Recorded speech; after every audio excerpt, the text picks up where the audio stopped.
পেঁয়াজি করার জন্য পেঁয়াজগুলোর খোলা ছাড়িয়ে ধুয়ে পরিষ্কার করে নিয়েছি। এরপর পেঁয়াজগুলো কুচো কুচো করে কেটে নেব।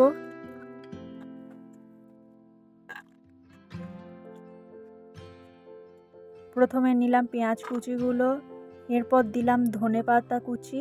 ধনেপাতা কুচি না দিলেও চলে, তবে এটা টেস্টের জন্য দিলাম। এরপর দিলাম 1 বাটি বেসন, তারপর দিলাম 1 বাটি চালের গুঁড়ো, দিলাম পরিমাণ মতো লবণ আর দিলাম লঙ্কার গুঁড়ো। এটা দিলে ঝাল ঝাল হবে, বেশ খেতে ভালো লাগবে। এরপর সামান্য সামান্য জল দিয়ে এটা মাখিয়ে নিলাম ভালোভাবে। একটু টাইট টাইট করে মাখাতে হবে, বেশি ঢলা করলে চলবে না। তেলটা আগে থেকে গরম করা ছিল। এরপর এগুলো ভালোভাবে ভেজে নেব লাল লাল করে।